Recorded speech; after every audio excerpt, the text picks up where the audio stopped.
नमस्कार विद्यार्थी मित्रांनो, आज या ठिकाणी मतदान का करावे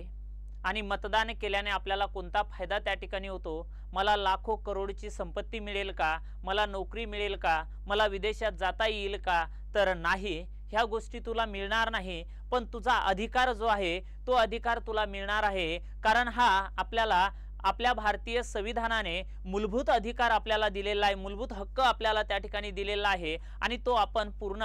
केलाच पाहिजे। लोकशाहीची शान आणि मतदानाचा मान या ठिकाणी आपल्याला राखल्याच गेला पाहिजे, कारण आपल्याला लोकशाही हे आपलं राष्ट्र आहे आणि लोकशाही बळकट करण्यासाठी आपण आपलं एक मत त्या ठिकाणी नोंदवलं पाहिजे। मतदान का करावे, का करायचं या ठिकाणी सांगतोय, कारण आपण भारतामध्ये राहत असताना आपला संपूर्ण भारत देश या लोकशाहीच्या जीवनावरती, लोकशाहीच्या आधारावरती पूर्णपणे या ठिकाणी अवलंबून आहे। कारण लोकशाहीचा कणा म्हणजे आपला मतदार राजा त्या ठिकाणी आहे आणि मतदार राजाला मी आव्हान करेल की येणाऱ्या ज्या महाराष्ट्र विधानसभेच्या निवडणुका असेल किंवा इतर देशाच्या कोणत्याही निवडणुका असेल तर त्या निवडणुकीमध्ये माझ्या मतदार राजाने आपलं मोलाचं मत जे आहे ते त्या ठिकाणी त्यांनी नोंदवलं पाहिजे। कारण भारत स्वतंत्र व्हायच्या अगोदर आपल्याला मतदानाचा अधिकार नव्हता,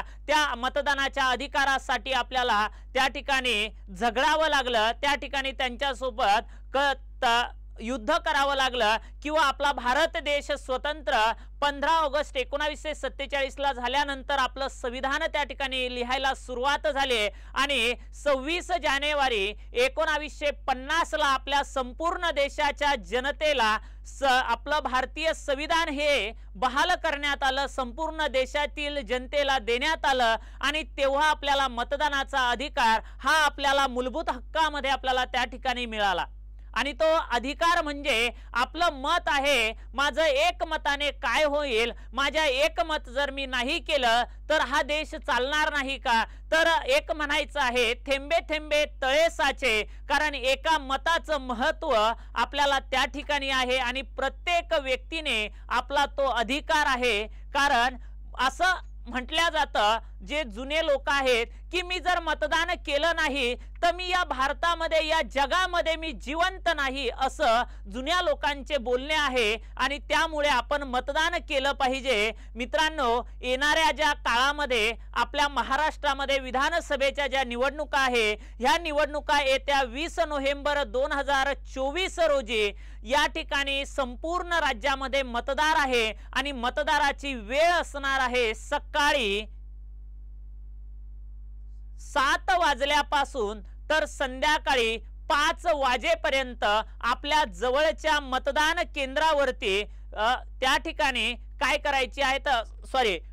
किती आहे मतदानाची वेळ, सकाळी 7 वाजल्यापासून तर संध्याकाळी 6 वाजेपर्यंत, 5 वाजेपर्यंत नाही, बरोबर आहे, किती वाजेपर्यंत आहे, 6 वाजेपर्यंत आहे। मग तू 6 वाजायला 5 मिनिटं असतानाही जर गेटच्या आतमध्ये गेला तर तुला 8 जरी वाजले मतदान करण्यासाठी तर तुला मतदान करता त्या ठिकाणी येतं, पण तू 6 वाजेच्या नंतर 1 मिनिटही झाला आणि तू गेटवर गेला तर तुला ते तिथल्या तिथंच वापस काढून देतील, कारण वेळेचं काय असणार आहे, बंधन त्या ठिकाणी असणार आहे। मी एवढं सांगतोय कारण 61वी घटना दुरुस्ती होण्याच्या अगोदर आपल्याला 21 वय त्या ठिकाणी मतदानाचं लागत होतं, पण 61व्या घटना दुरुस्तीनुसार मतदार राजाचं वय 21 वरून 18 वर्ष त्या ठिकाणी करण्यात आलेलं आहे आणि मतदान जर मी केलं असेल तर मला त्या निवडून आलेल्या व्यक्तीला, निवडून आलेल्या प्रतिनिधीला मला माझा जाब विचारण्याचा किंवा माझ्या काही अडचणी असेल तर त्यावर त्याच्याकडून सल्ला घेण्याचा, त्याला जाब विचारण्याचा अधिकार मला त्या ठिकाणी आहे, कारण मी या महाराष्ट्राचा, या देशाचा काय असणार आहे, रहिवासी आहे, मतदार त्या ठिकाणी आहे। त्यामुळे सांगतो नवे वारे नवी दिशा, नवे वारे नवी दिशा, मतदानच आहे उद्याची आशा, मतदानच आहे उद्याची आशा। त्यामुळे मतदान करणे अजिबात सोडायचं नाही। लोकशाहीची शान, मतदानाचा मान, लोकशाहीचा सन्मान करा, न चुकता मतदान करा आणि शेवटी एकच विधान त्या ठिकाणी सांगतो मित्रांनो की येणाऱ्या काळामध्ये,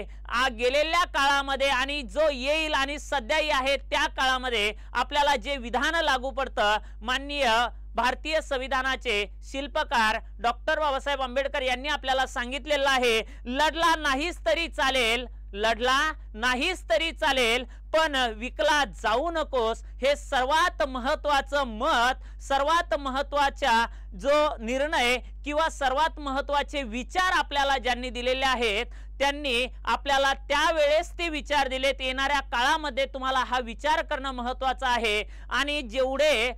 मतदार आहे, मतदार भगिनी आहे, बंधू आहे, माझे मित्र आहेत आणि वडीलधारी मंडळी सुद्धा आहेत, त्यांनी खरंच आपला मतदानाचा अधिकार त्या ठिकाणी बजवावा अशी मी सर्वांना या ठिकाणी विनंती करतो. आणि मी या ठिकाणी सर्वांची रजा घेतो. जय हिंद, जय महाराष्ट्र, जय भारत.